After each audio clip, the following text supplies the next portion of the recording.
Mtazamaji, mahakama ya kijeshi nchini Jamhuri ya Kidemokrasia ya Kongo siku ya jana Septemba 30 imemhukumu aliyekuwa rais wa nchi hiyo Joseph Kabila adhabu ya kifo baada ya kupatikana hatia ya uasi na makosa mengine kadhaa. Mwendesha mashtaka wa serikali aliomba mahakama itoe hukumu ya kifo dhidi yake baada ya serikali kumtuhumu Kabila kwa kushirikiana na Rwanda pamoja na waasi wa kundi la M23 kuteka miji muhimu ya mashariki mwa Kongo kupitia mashambulizi ya ghafla, na hadi sasa wanaendelea kuishikilia. Kabila ambaye amekuwa akishtakiwa kwa njia ya kutohudhuria tangu Julai huku akiwa hajulikani alipo, alikabiliwa na mashtaka ya uhaini, kushiriki katika harakati za uasi, kula njama na kusaidia vitendo vya kigaidi, japokuwa mwenyewe amekuwa akikana vikali tuhuma hizo.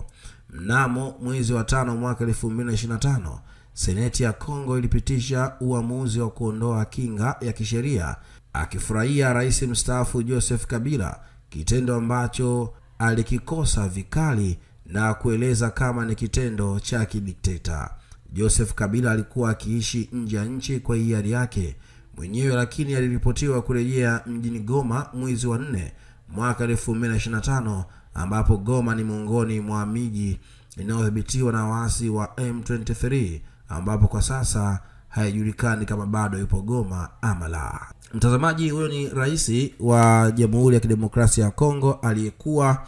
na siku ya jana ameweza kuhukumiwa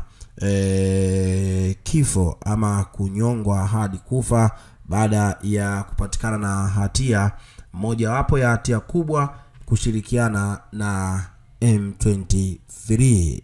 kutoka pale nchini Kongo, na hicho ndicho ambacho kimemkuta sasa aliyekuwa rais wa Kongo Joseph Kabila. Endelea kutazama channel hii, lakini pia usisahau kucomment hapo na usubscribe kwa ajili ya kupata taarifa mbalimbali.